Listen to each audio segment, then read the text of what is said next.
아이고 예. 무슨 쇼츠? 아니 쇼츠 너무 진심으로 만든 거 아닙니까? 점점 쇼츠가 그리고 길어지고 있어요. 한 2분씩 아니에요.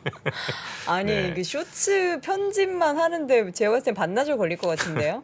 네, 우리 PD들이 열심히 네. 만들고 있으니까 여러분 한 번씩 가서 좀 봐주시기 바라겠고요. 네, 보다 보면 시간 금방 갑니다. 3프로 쇼츠 이렇게 검색하시면 되겠습니다. 네. 자, 이번엔 심층 인터뷰 오늘 이제 금리 인상 관련해서 쭉 이야기를 나눠볼 텐데요. KB증권 김상훈 이사 함께하도록 하겠습니다. 이사님 어서 오세요. 네, 안녕하십니까? 네, 반갑습니다. 아유, 자, 우리 멋진 외모를 참 갖고 계십니다. 눈이 정말 크시네요. 사슴같이. 약간 손현주 씨 좀 닮지 않으셨어요? 잘생긴 소년주. 네, 예. 손현주 상위 버전. 아직 웃음 되게 참고 계시네요. 우리 김... 오늘 좀 밝게 웃으셔도 돼요. 네. 오늘 시장이 아주 조금 올랐거든요. 근데 아마 이 금리 관련해서는 혹은 뭐 채권 관련해서는 별로 그렇게 좋은 건 아닌가요? 아니면 꽤 괜찮은 날인가요 오늘? 일단 시장 금리는 많이 하락했고요. 네. 하락했으니까 이제 반대로 채권 가격은 상승했죠. 네. 그래서 뭐 채권 시장 올해 뭐 주식 시장 다 같이 힘든데요. 그래도 오늘 뭐 가격은 좀 올라서. 반등을 했습니다. 올랐습니다. 네.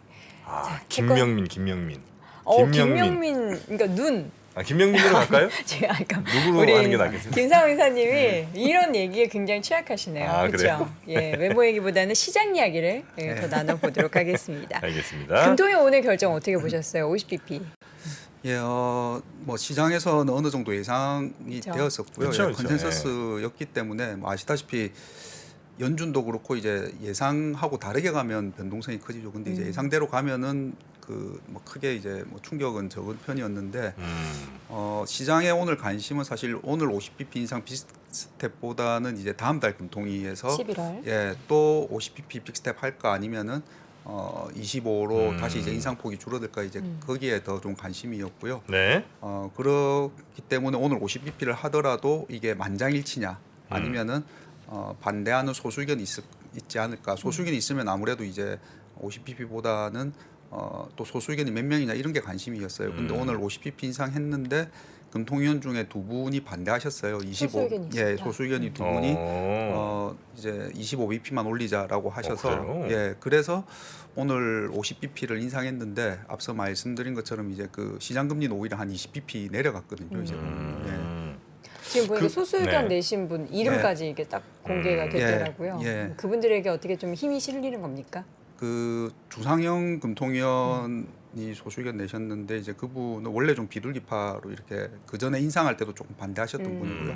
이제 다른 한 분은 이제 그 최근에 금통위원회 합류하신 분인데 이제 그래서 성향 파악이 좀 안 됐는데 시장에서는 아마 비둘기파로 이렇게 되면 이제 좀 분류가 이제 되고요. 보면은 근데 이제 한은 총재가 기자회견에서 여러 가지 이야기를 하셨는데 일단 요번 인상 50bp 인상 결정에 금통위원들 간에도 이제 좀 굉장히 이렇게 뭐 논의가 많았다 이렇게 말씀하셨습니다. 이게 이제 저는 그 회의 과정을 이제 전혀 알 수가 없으니까 이제 예를 들어 뭐 이제 몇 분 이제 회의하시는데 한두 분이 이제 이렇게 이번에 소수 의견을 내셨다는 거잖아요. 이게 사실은 아니야 그냥 다 50 하자 이렇게 했는데 전부 다 50으로 만장일치 해버리면 시장에 대해서 더 안 좋게 본다는 시그널을 줄 수도 있으니까 한 2명 정도는 그러면 소수 의견으로 0.25 정도 냅시다 이렇게 해서 가는 거예요? 아니면 정말로 각 개인들마다 나는 0.25라는 소신, 나는 0.5라는 소신 이게 다 있으셔서 그걸 그냥 모아서 발표를 이렇게 한 게 지금 이 결과입니까? 그 먼저 말씀하신 것처럼 생각을 하실 수도 있고 뭐 시장에서도 그렇게 좀 생각할 수는 있는데요. 예, 그래도 이제 뭐 우리도 많이 이제 연준처럼 각자 그 말씀하신 것처럼 성함 밝히시고 나는 이렇게 소수 의견을 낼 테니까 이렇게 그 발표할 때 이렇게 개진한다고 하죠. 의견을 개진을 누가 이렇게 했다라는 걸 넣어달라고 하십니다. 그리고 의사록에도 이제 그렇게 부분이 있고요. 보면 나중에. 그럼 이제 후자 쪽으로 그냥 다 소신대로 하셨다고 봐야 되는 거군요. 네. 맞죠? 예. 제가 워낙에 음모론 좋아하니까. 근데 어쨌든 이제 오늘 채권 시장의 반응은 결과적으로는 뭐 좋았다로 보는 거잖아요. 그 왜냐하면은 올해 그 연준도 그렇지만 우리나라도 기준금리의 그러니까 인상은 뭐 대부분 다들 이제 컨센서스였는데 이제 얼마나 올리느냐가 이제 중요하죠 보면은 그래서 최종 기준금리 이제 연준의 보통 그 터미널 레이시라고 하지 않습니까? 그게 이제 얼마고 한국은 얼마고 이제 이거에 따라서 시장 금리가 이제 반응을 하니까요. 그래서 처음에는 올해 뭐 처음도 아니고 작년까지만 하더라도 사실 저희가 이제 그 지난해 하반기 전망 정도할 때 올해 금리 인상, 그러니까 지난해 소수 의견이 나올 것 같다라고 말씀드렸는데 자료에서 그것만 하더라도 좀 마이너한 의견이었어요. 뭐 벌써 금리를 올리니까 이런 했었는데 생각보다 빨리 인상을 시작했고 올해도 뭐 예를 들면 그런 거죠. 기준금리 이제 0.5에서 우리나라 코로나 때 0.5까지 낮췄다가 올리기 시작해서 뭐 한 2% 정도까지 올리지 않을까 했는데 이게 자꾸 이제 높아지는 거죠. 뭐 2.5, 3 이러다가 지금 그 9월 말에는 거의 우리나라 기준금리가 내년에 4%를 넘어가지 않을까라는 까지 반영이 되었어요. 네. 연준이 이제 뭐 그때 연준도 그랬지 않습니까? 네. 처음에 뭐 3 이러다가 막 4 이러다가 5까지 5까지 막 올라가고. 나오니까요. 그래서 이게 같이 올라가면서 그럴 때마다 이제 시장 금리가 튀니까 이제 굉장히 채권 시장 참가자들도 좀 쉽지 않았는데 그래서 그 기준금리를 4% 이상까지도 혹시 우리나라도 올리지 않을까라는 의견들이 이제 반영이 되면서 시장 금리가 4.5% 정도까지 올랐거든요. 보면요. 그러다가 이제 지금 4.3에서 오늘 4.1로 내려왔으니까 일단은 예, 뭐 앞서 말씀드린 것처럼 이제 조금 한숨 돌리는 예, 그리고 중요한 거는 이제 다음 달에 25냐 50이냐 그리고 내년에 최종이 얼마가 되느냐 이게 예, 앞으로 제일 중요할 것 같습니다. 그 얘기를 네. 어떻게 좀 미리 네. 들어볼까요? 결론부터. 예. 지금 이제 3.5가 마지막일 거라고 하신 거죠? 그러니까 오늘 한국은행에서도 총재님이 금통위원들이 3.5를 보는 금통위원이 많고 그보다 조금 아래로 보는 금통위원도 있다라고 이렇게 말씀을 하셨어요. 이제 보면요. 예. 그리고 예전에도 뭐 예를 들면 그 올해 연말에 뭐 3에서 3.25 정도로 시장이 보는 거는 뭐 합리적인 것 같다. 그렇게 크게 많이 벗어나진 않을 것 같다. 그런데 오늘 총재님도 연준이 9월 FOMC 점도표에서 그렇게 높게 올릴지는 한은도 예상을 못했다. 그래서 우리도 같이 조금 올라가는 부분이 있다. 뭐 기계적으로 따라가는 건 아니지만은 예, 그렇게 돼서 지금 현재는 시장의 이제 컨센서스가 올해 말에 3.25%에서 3.5, 내년에 3.5에서 3.75 정도에서 끝나지 않을까. 예, 근데 3.75에서는 오늘 이제 일단 이 금통위로 인해서는 한 3.5 쪽으로 조금 더 이렇게 기우는 분위기가 아닐까 싶습니다. 3.5로 기울었다면 예. 미국 연준의 금리 최고를 그러면 4.5 정도로 본다는 거예요? 그래서 이게 그 원래는 미국이 최종이 4.5니까 네. 한국도 한 3.5. 이 100bp 역전이 정해진 건 아니거든요. 근데 과거에 네. 100bp 정도는 역전을 용인을 했으니까 시장에서는 이제 그걸 참고 삼아서 네. 100bp 정도를 유지하지 않을까 했는데 연준이 점도표에서 9월 점도표에서 내년을 4.75로 올렸지 않습니까? 그러니까 우리도 3.75로 따라가야 되는 게 아니냐 또는 아니다 따라갔다가는 그러니까 정책이라는 게 항상 득과실이 있잖아요. 네, 근데 네. 따라갔을 때 그 문제, 예를 들면 우리나라 가계부채가 전 세계에서 제일 높은 수준이라서 거기서 문제가 생길 수 있다. 그래서 왔다가 그래서 우리나라가 최종이 3.5냐 3.75에서 왔다 갔다 하다가 하는 중인데 오늘 일단 금통위까지로는 예, 그래서 3.5 쪽으로 다시 조금 기우는 예, 그런 상황입니다. 그런데 연준은 4.75 그게 아직은 크게 안 바뀌고 있습니다. 네. 그러면 지금 3%니까 3.5로 가려면 어쨌든 11월에 50pp를 다 안 올려도 되는 그렇죠. 거죠? 그래서 11월에 25 하고 올해 우리나라는 12월에 금통위가 없고요 보면요. 예, 그래서 내년 1분기에 한 번 더 해서 그렇게 해서 끝나지 않을까 또는 근데 총재님도 오늘 금통위 이제 말씀하신 한 번 게 남은 거예요, 우리나라? 예, 우리나라 한 올해는. 번 남았습니다. 11월에 한 번. 예. 그럼 그때까지 3.5 하려면 그렇죠. 그러니까 11월에 50을 올리느냐 20으로 올리느냐가 이제 예, 남아 있는데 우리 금통위는 11월 뒤쪽이고요. 네. 그 FMC가 미국부터 11월 초에 하죠. 있잖아요. 보면 그래서 총재님도 그거 보고? 그것도 좀 봐야 되고 뭐 지금 또 여러 가지 불확실성이 상황이. 항상 많지만 최근은 정말 많지 않습니까? 그래서 그런 걸 좀 더 봐서 예, 뭐 정해야 되지 않을까.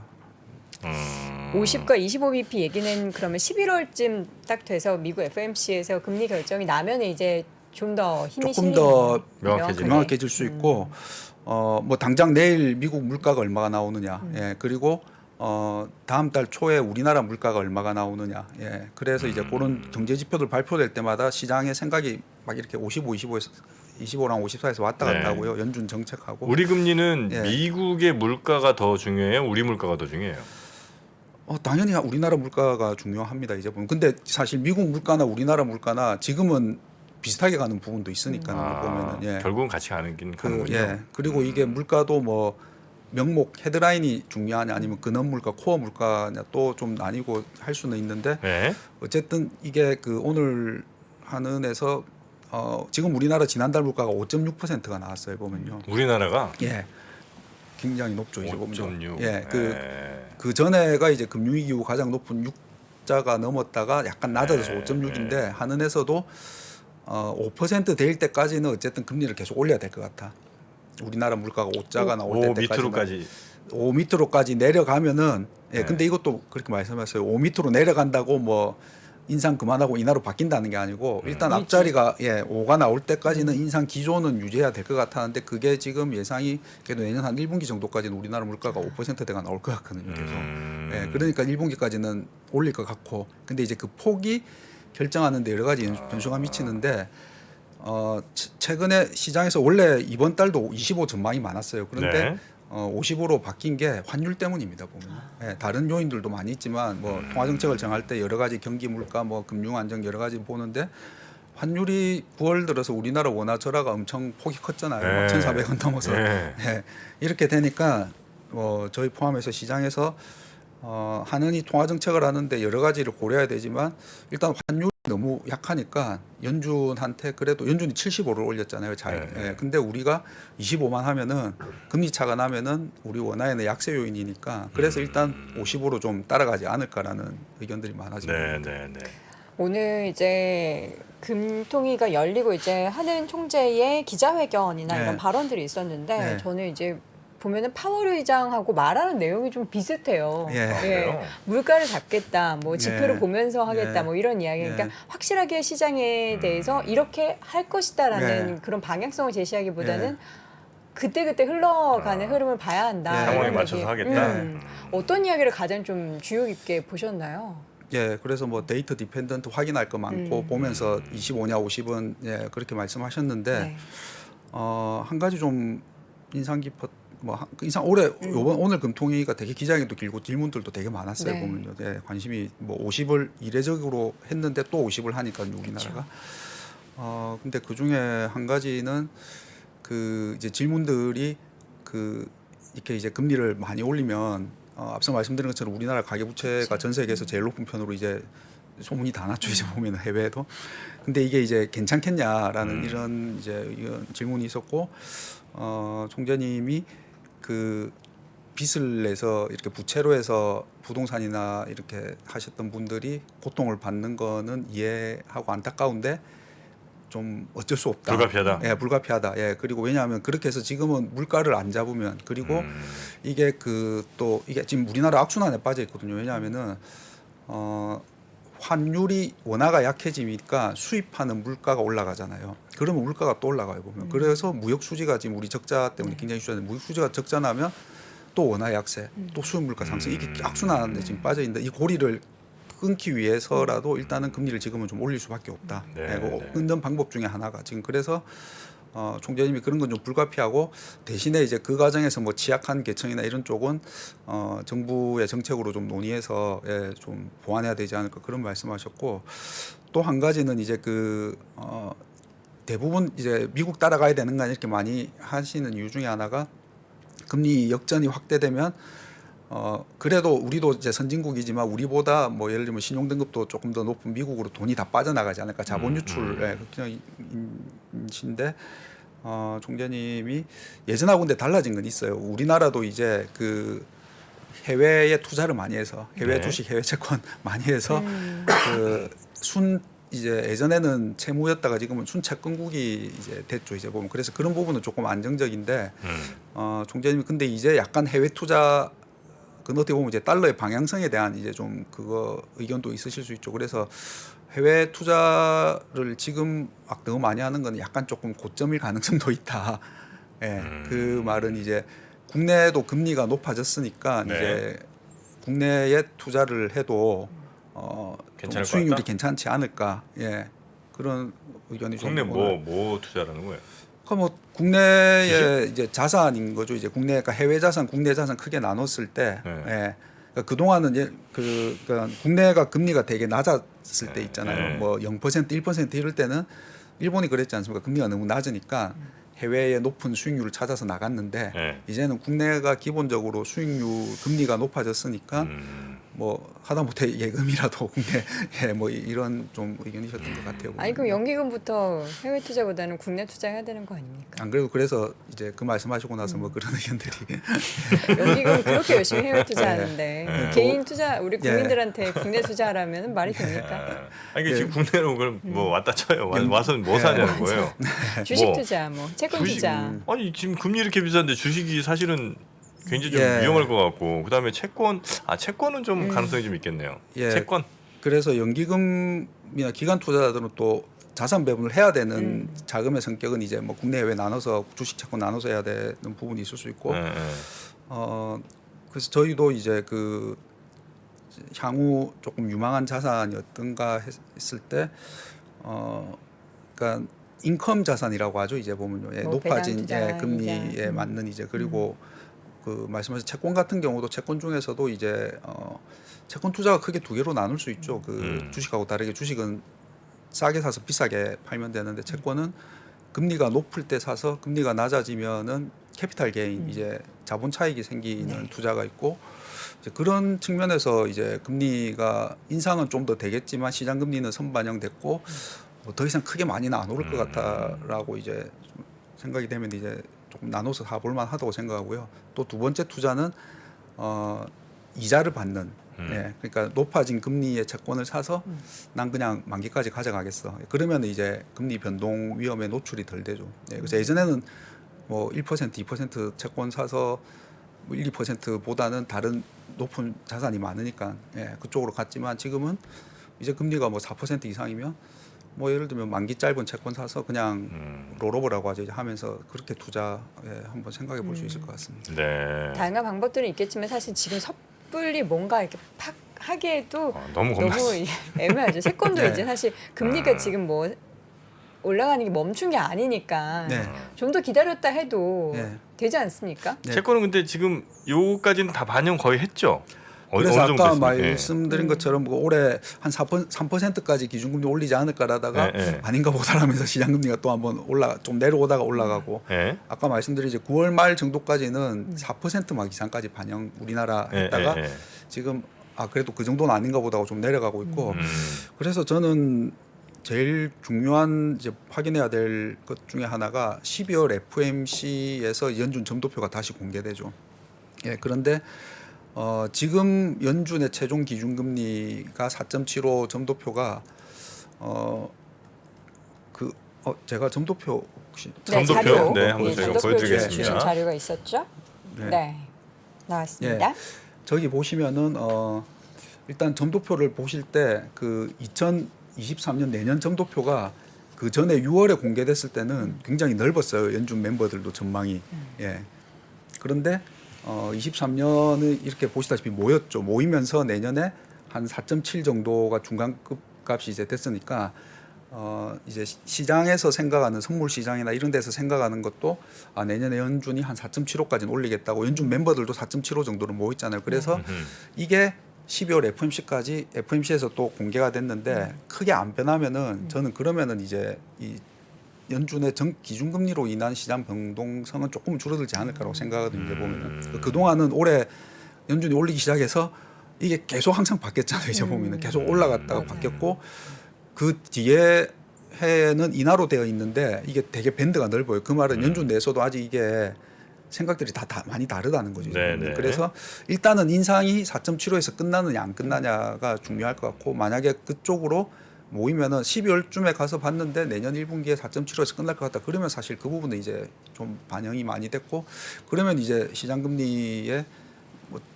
그 점도표로 인한 상승은 이제 좀 완화되지 않을까라고 저희는 예상하고 있습니다. 네. 채권 투자의 그럼 적절한 시기는 한 11월.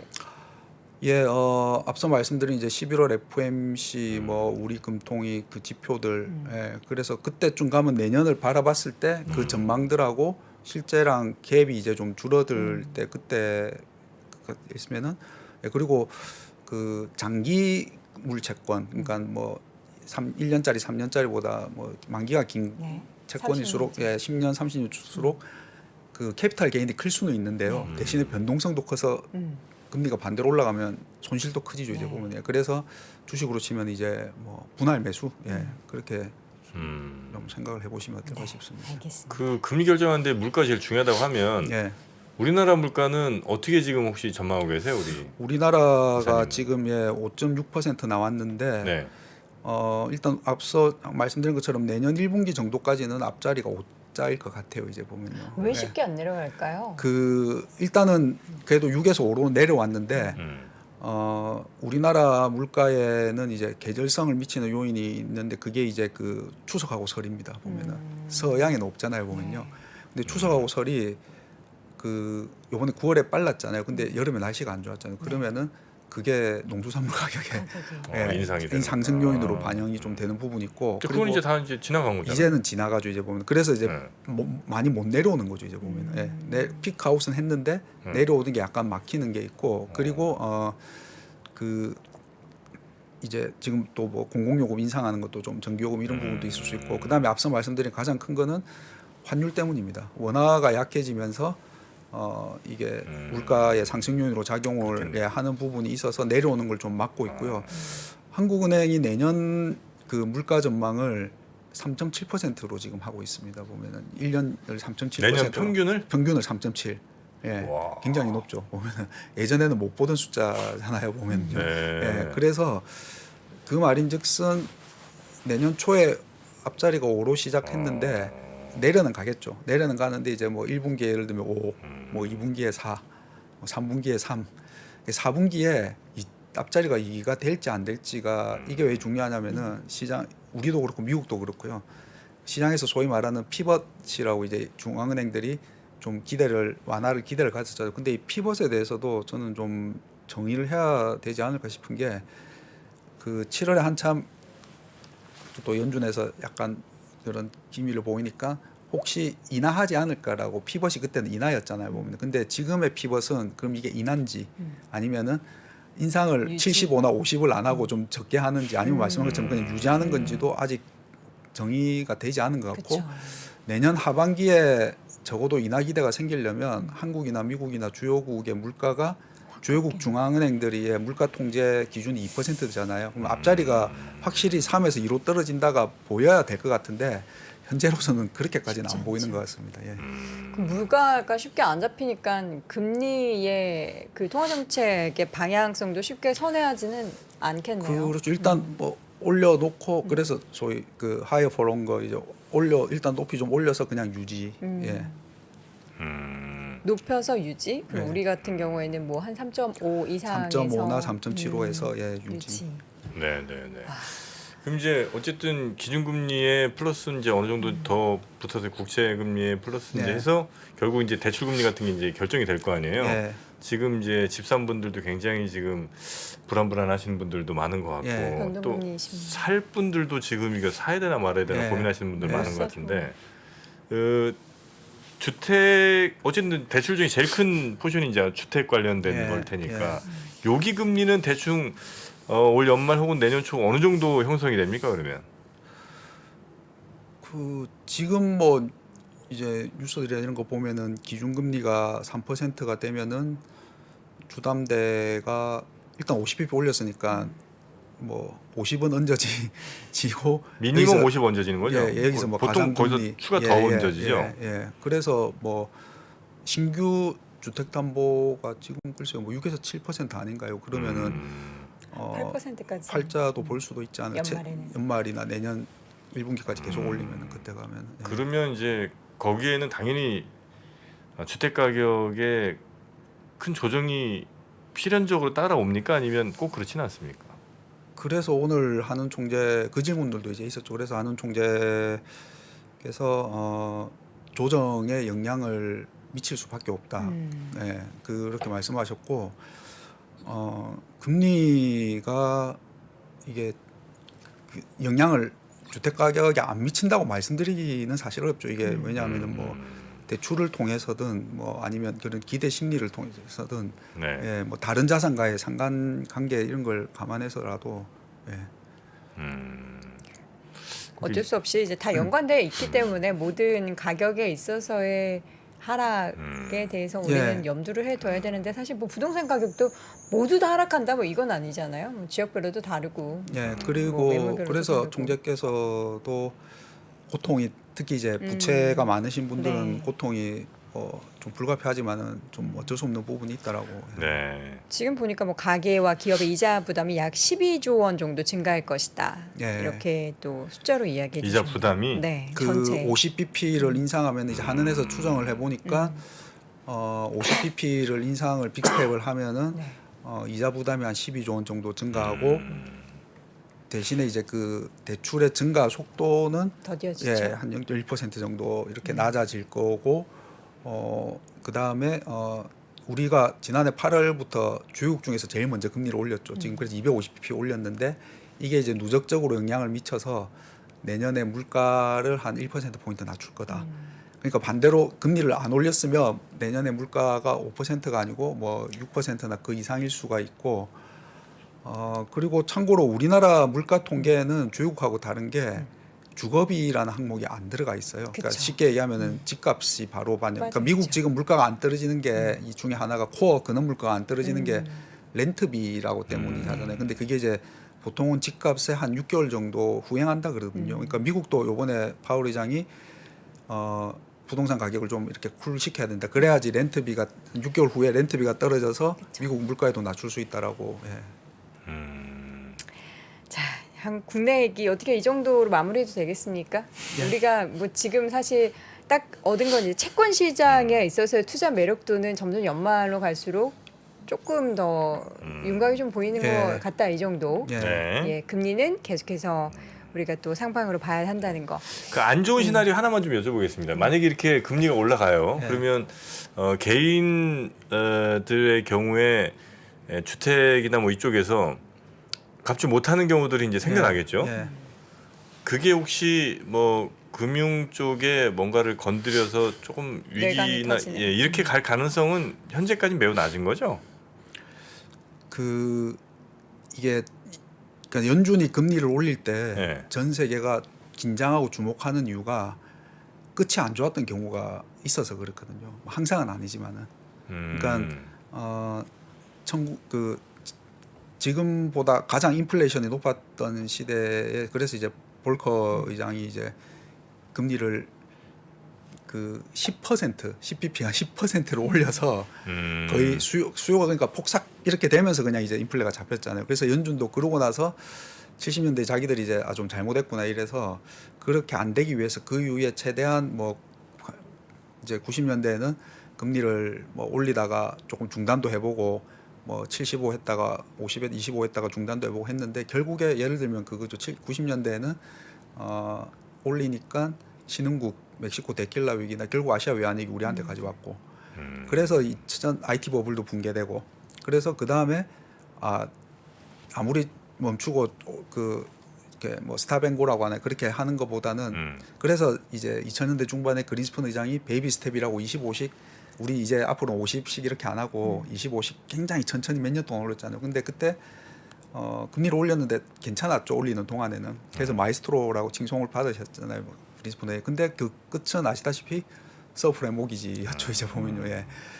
그래서 긴장을 하는 게 금리를 올리면은 그 낮았을 때 약간 약한 고리가 어디서 문제가 생기지 않을까라고 걱정을 하는 거고. 네. 근데 그래서 보통은 이제 부채가 늘어난 곳을 좀 주목을 해요. 이제 보면요. 근데 이제 금융위기 이후에 이게 복잡해진 게 금융위기 때는 서프레모기지라는 파생 상품이 끼면서 이제 이게 사실 분석이 되게 어려워졌잖아요. 그리고 네. 지금 뭐 영국 뭐 LDI 연기금 이런 얘기도 뭐 우려도 나오고 하는데 그건 사실 굉장히 파악하기가 어렵습니다. 왜냐하면 파생 상품이 중간에 이렇게 들어가 버리면 이게 뭐 알려지지 않고 이렇게 되면은 문제가 생기기 전까지는 그냥 이제 걱정은 할 수 있는데 뭐 어디서 이렇게 된다라고 하기는 되게 어렵고요. 예. 그리고 우리 그 하는 총재 인터뷰에서도 부동산 가격 조정에 고통이 수반되겠지만 가계부채 조정 이쪽이 더 중요하다. 이런 좀 금융시장의 안정을 좀 도모하기 위해서 노력은 하겠다. 이런 반언을 한 거 보면은 예. 불가피한 상황에 대해서는 예. 이미 다 생각을 하고 계신 것 같아요. 예. 그리고 한국은행의 목표가 통화정책 목표가 연준은 고용하고 물가 두 가지지 않습니까? 네. 한국은행은 물가 안정과 금융 안정입니다. 이제 금융 안정의 개념이 굉장히 광범위할 수 있는데 네. 작년에 그래서 우리나라가 금리 조국 중에서 먼저 올릴 때 약간 왜 먼저 올리지 그랬는데 그때 약간 우리나라 이제 부채가 좀 많다. 그래서 조금 조절해야겠다라고 그래서 먼저 올린 부분이 있고 근데 최근에는 이게 앞서 말씀드린 것처럼 다 연결이 되고 이제 최근에 가장 이제 중요한 건 환율입니다. 이제 보면. 그래서 지금 보면 원화가 주요국 통화 중에서 굉장히 약한 편이죠. 이제 보면은 제일 약한 게 일본 엔이죠. 이제 보면. 근데 네. 엔은 아시다시피 통화 정책을 거꾸로 하잖아요. 혼자. 그리고 무역 수지가 적자입니다. 네. 그러니까 돈을 못 버는데 정책을 혼자 거꾸로 해요. 그래서 엔이 약하고 거의 뭐 비교하기가 좀 애매하고. 비교하기가 애매한다는 겁니다. 그 다음에 다 금리는 올리잖아요. 대부분 나라들이. 그런데 통화가 약한 나라들 중에 보면은 그 무역 수지가 적자인 나라들이 많아요. 예를 들면 뭐 대만하고 우리 비교 많이 되는데 대만은 막 그렇게 적자는 아니거든요. 그러니까 대만 달러가 덜 약하죠 이제 보면. 그리고 예를 들면 금리 올릴 때 연준이 올릴 때 제일 예전에는 신흥국들 걱정했잖아요. 근데 지금 브라질이나 멕시코 이런 데 환이 안 약해요. 보면 오히려 강합니다. 올해 주국 중에 제일 강해요. 왜냐하면은 원자재를 팔아서 돈이 남아요. 돈을 벌어요. 근데 우리는 수출 국가다 보니까 이게 지금 그래서 아까 말씀드린 악순환이고 이걸 대응하기 위한 수단 중에 하나로 지금 일단은 통화 정책을 쓰는 거죠. 지금 그러면 우리나라가 어쨌든 이제 미국이 그렇게 막 금리 인상하고 뭐 이럴 때 보면 긴축할 때 보면 늘 신흥국이나 뭐 이런 데서 한번 터지잖아요. 예. 그게 우리나라가 될 가능성은 지금은 현재 낮은 거죠? 현재는 그러니까 신흥국은 아니니까는 우리가 이제 뭐 예. 아주 기축 통화국도 아니지만은 그렇다고 막 예전보다도 더 그렇고 다른 국가랑 비교했을 때 뭐 그러니까 문제 있는 신흥국은 좀 죄송한데 이미 뭐 예를 들면 뭐 아르헨티나 뭐 스리랑카 이런 쪽은 이미 지금 문제가 발발을 했지 않습니까? 거기는. 그런 데가 이제 그런 데쯤에서 이제 끝나면 사실은 뭐 그분들한테 좀 미안하지만 어쨌든 잘 마무리되는 건데 더 번질 가능성도 없진 않은 거죠. 그리고 그 과정 중간에 아까 말씀드린 이제 파생 상품이나 이런 게 있으면은 파악하기가 쉽지 않다. 그러니까 어디에서 뭐가 튀어나올지 모르는 거죠. 그런 변수 같은 경우에는 우리가 미리 예상을 할 수가 없기 때문에 더 이 금리 인상에 대해서 사실 조심스러운데 또 어쩔 수 없이 전 세계적으로 특히 미국도 그렇고 우리나라도 그렇고 단행을 할 수밖에 없는 상황인 것 같습니다. 자, 저는 내년에도 집을 못 사겠네요. 계속 기다렸는데 지금 집값이 올라서 쭉 못 샀고 이제는 금리가 올라서 쭉 못 사고 저 이러다 결혼 언제 합니까? 꼭 집을 꼭 사야 결혼. 전세자금 대출도 금리가 다 그렇게 올라간 거 아닙니까? 연동이 되죠. 네. 그래서 이게 더더욱 금리에 민감해지는. 아니, 그럼 그 금리를 이제 올리는 거는 아마 내년 초 1분기 정도로 이제 끝날 거라고 이제 대충 한국, 미국 다 그렇게 예상하고 계시는 것 같고 그러면 언제쯤이 다시 하락의 시기가 될지 그거는 이제 모르죠. 가봐야 되는 거예요? 아니면 어느 정도 예상이 좀 나옵니까? 그래서 아까 잠깐 말씀드린 것처럼 점도표 상에는 2024년이 인하로 이제 찍혀 있거든요. 보면은 근데 아까 점도표에서 보였다시피 밴드가 굉장히 넓습니다. 24년 보시면은 거의 그러니까 저 말은 점 찍는 18명 연준 멤버들도 약간 잘 모르겠다. 가봐야지. 그러니까 인하는 인하예요. 인하는 인하인데 밴드가 굉장히 넓어서 인하를 지금 상으로 보면은 4.75에서 24년 가면은 한 3번 정도 인하하는 걸로 중간값 그냥 평균으로 하면인데 밴드가 굉장히 넓다라는 거고요. 그 대신에 이제 그 조건이 아까 잠깐 말씀드린 것처럼 일단 물가가 내년 뒤쪽으로 갈수록 그래도 중앙은행들 목표인 앞자리가 이자대로 좀 왜냐하면 중앙은행들이 지금 이렇게 욕 먹었는데 물가도 안 내려갔는데 또 그게 이제 아까 70년대 연준이 그거 한 거죠. 좀 내려가서 내렸더니 다시 인플레가 올라가고 이제 그런 거를. 제가 집 못 샀다라는 발언에 파장이 이렇게 클 줄이야. 참. 걱정해 주신 분들 굉장히 많네요. 좋겠습니다. 집 사주신다는 분들 계셔가지고. 집 사주신. 집 사주십시오. 사준대? 가짜집 그래요? 말고 진짜 집으로 네. 통나무 짓고 살겠습니다 이러다가 미국 얘기 뭐 잠깐 네. 해볼게요. 미국 쪽에서는 지금 이제 FOMC 의사록이 공개됐는데 네. 뭐 뻔하겠죠. 또 매파적으로 이야기했겠죠. 그러니까 아까 보신 것처럼 이렇게 모였잖아요. 네. 예, 모였다는데 일단 자기들도 이제 우리가 모이면서 매파적이 된 거죠. 이제 보면 그래서 비둘기파로 분류되는 그 연준 인사들조차도 일단 적어도 내년에 인하기대 하지 말아라고 지금 계속 얘기하고 예, 있는 상황이고요. 그래서 내용은 뭐 매파적이지 않을까 싶습니다. 근데 이제 시장에 예상했던 매파적인 것보다 더하냐 덜하냐가 또 이제 뭐 잠깐의 이렇게 변동성을 줄 것 같은데 그 더와 덜의 기준은 뭡니까? 그러니까 예를 들면 시장은 뭐 혹시 그 저 의사록을 열었는데 요번에 약간 FOMC 전에 시장 일부에서 걱정했던 게 그게 있어요. 그러니까 지금 연준의 긴축이 금리로 하는 게 있고 QT가 있잖아요. 양적 기축. 근데 QT를 6월부터 시작했는데 생각보다 별로 그렇게 유동성이 막 안 줄어들어요. 왜냐하면 뭐 여러 가지 말씀드리기 좀 긴데 여러 가지가 있는데 그 중에 하나가 시장에서 약간 걱정했던 게 연준이 국채랑 모기지 MBS를 사줬지 않습니까? 이제 근데 팬데믹 때는 2개 사주면서 막 하니까 뭐 연준이 세상을 구했다 이러다가 지금은 약간 미국에서도 모기지 왜 사줬냐. 서브프라임 모기지 금융위기 때는 모기지 주택에서 문제가 생겨서 사줬는데 지금 모기지 사줘서 미국도 부동산 해서 뭐 렌트 아까 물가 오르고 하니까 그래서 연준 내에서 QT라는 게 만기 돌아오는 채권을 그냥 다시 안 사줘서 그냥 자연스럽게 상한 소각시키는 건데 연준 내에서 매파들이 연준이 갖고 있는 모기지를 시장에 내다 팔자라고 해요 보면. 그러면은 모기지 금리가 지금 금융위기 이전보다 모기지 금리 거의 이렇게 수직으로 올라가고 있거든요. 네. 그러니까 미국의 주담대 금리죠. 지금 이렇게 올라가고 있어요. 근데 아마 판다면은 더 이렇게 가겠죠. 그러면은 미국 주택 시장이 좀 영향을 줄 수 있죠. 그거 걱정했는데 이번에 파월 의장이 그건 아니다라고 했어요. 그래서 혹시나 만약에 열었는데 의사록에서 일부 인사들이 뭐 12월쯤 가서는 이 이야기 다시 하겠다 뭐 이런 거 만약에 나오면은 좀 더 매파적이지 않을까. 예. 네. 그럼 좀 아주 살아있는 질문 한두 개만 더 드리겠습니다. 우리 이사님이 예를 들어 큰 동생이 하나 있는데 네. 얘가 지금 1억 갖고 뭘 투자한다고 그래요. 예. 어디 하라고 지금 하시겠습니까? 큰 동생. 저는 뭐 일단 지금 아무것도 하지 마라. 지금 아무것도 하지 마요? 예. 들고 있어라. 예. 예금에 넣어둬라. 예금이나 예. 아까 말씀드린 인컴성 자산. 예. 파킹 통장에 넣어두던지 그래라. 그래요? 아니 왜 채권 네. 괜찮다면서요? 아까 인컴성 자산 중에는 그중에 채권 채권도 중에서 있고. 만기가 굉장히 짧은 채권을 네. 그거 아닌가요? 요즘 뭐 유행하는 무슨 통장 뭐 이렇게 그러니까 뭐 예를 들면 예적금도 막 1년씩 2년씩보다는 뭐 파킹 통장처럼 6개월 잠깐. 돌리는 거 3개월. 왜냐하면 지금 금리 인상을 지금보다는 예를 들면 11월에 얼마를 올려도 올릴 거잖아요. 25든 50이든 그쵸. 우리나 미국이나. 그러니까요. 그리고 내년 2분기에 지금보다 높아져 있을 거잖아요. 그러면은 그렇게. 예.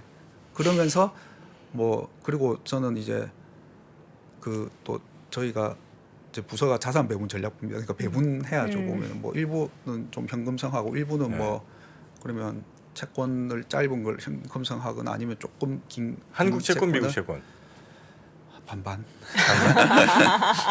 근데 그 미국 채권은 지금 사시기에 약간 달러가 너무 올라가서 더 주고 그러네. 사셔야 돼요. 네. 또 달러가 떨어지고. 유럽 채권 어때? 유럽 채권. 유럽? 좀 유럽은 그쪽 너무 분들한테 좀 죄송한데 경기 쪽이 거기 좀 위험해서. 걱정됩니다. 유럽은 거기는 진짜 스태그플레이션. 그러니까. 미국보다 경기는 더 안 좋아질 것 같고 네네네.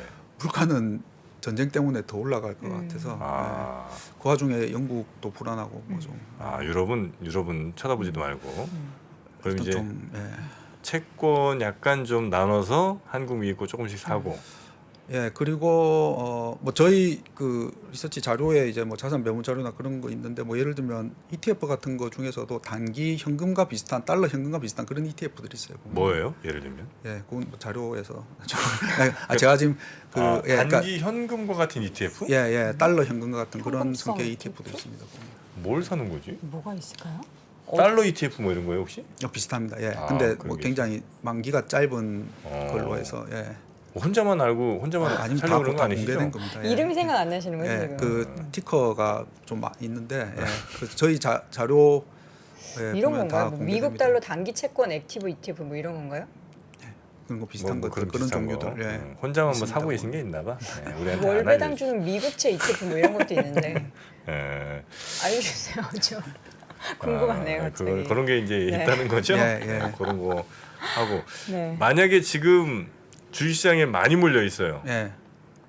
그러면 지금이라도 그거라도 건지는 게 낫겠다고 조언해 주실 거예요? 아니면 아니야 그거는 지금은 뺄 때는 아닌 것 같다라고 조언해 주세요. 자산 매분 전략에 의해서. 제가 종목은 잘 모르고요. 네. 근데 뭐 지수나 기준으로 봤을 때 음. 여기서 주식 시장의 지수들이 뭐 한 보통 조정이나 하락이 한 15%, 20% 단위로 이렇게 움직이는 경우가 많잖아요. 근데 여기서 그 정도 더 되려면은 아까 말씀드린 무슨 시스템 위기 뭐 그런 쪽으로 가야 됩니다. 네. 크레딧에서 무슨 뭐 음. 그런 신용 경색 뭐 시스템 위기 쪽으로 가야 되는데 사실 그걸 지금 염두에 베이스 두긴? 시나리오로 전제로 말씀드리기에는 쉽지 않을 것 같고요. 예. 그래서 여기서는 뭐 지금 여기서 추가 뭐 예를 들면 그 뭐라고 해야 되나요? 손절이라고 해야 되나요? 그거는 의미가 없죠. 크게 득이 뭐 그러니까 자금의 성격이 이거를 좀 가지고 가실 수 있는 자금 같으시면은 아주 급한 거 아니라면 예, 예. 지금 뺄 때는 아닌 예. 것 같다. 예. 주식을 집으로 생각하는 분도 계시더라고요. 그러니까 나는 주식이 이제 현금성 뭔가 이제 투자하는 자산이라기보다는 그냥 내가 집을 한 번 사면은 바로 뭐 1, 2년 있다가 물론 뭐 매도 차익을 보고 싶으신 분들 그렇게 팔지만 그냥 뭐 5년, 10년 이렇게 쭉 가격이 하락하는 상승하도 그냥 신경 안 쓰고 쭉 두잖아요. 그런 식으로 지금 생각하면 좀 마음이 편하다. 집은 누워서 잘 수 있잖아. 주식 증서 좀 발행해서 그거 덮고자. 예, 이렇게 코팅해가지고 바닥에 한번 깔아서 아 그래요? 그렇게라도 이제 버텨보는. 아 뭐 어떻게 할 수 없죠. 마이너스 뭐 60 이렇게 나는 종목들 파시겠습니까? 저요? 네. 저는 못 팔아요. 그러니까요. 안 파는 게 아니라 못 파는 거잖아요. 저는 못 팔아요. 그 정도 자산 관련해서는 네. 얘기를 해주시고 그럼 주식시장에 지금 새로 이 정도면 바닥이 말씀하실 때도 지금 더 빠질 게 크게 없다고 본다면 야 돈 있으면 지금 주식 들어가면 괜찮은 거 아니야? 이 생각할 수 있잖아요. 예, 근데 뭐 손절- 개별 종목은 그럴 수 있을 것 같은데요. 네. 이제 저는 뭐 그보다는 큰 그냥 시장 단위로 이렇게 보다 보니까 네. 그 업사이드라고 하죠. 기대 수익률을 봤을 때, 네. 그러니까 뭐 지금부터 예를 들면 3개월, 6개월, 1년 후에 기대 수익률이 아까 말씀드린 그 금리를 이길 수 있을까? 그러니까 명확하게 보이는 상황이 예. 아니기 때문에 지금 예. 굳이 투자하기보다는 맞습니다. 기다렸다가 뭔가 이게 방향성이 잡힐 때 투자하는 게 맞다라는 거죠. 아 그때 너무 늦지. 예, 보통은 그래서 분할매수. 예, 그래서 예, 맞습니다. 예. 그래서 뭐 되게 원론적이고 재미없을 수 있는데 네. 그래서 뭐 배분하고 분할하고 그쵸. 하는 게 예.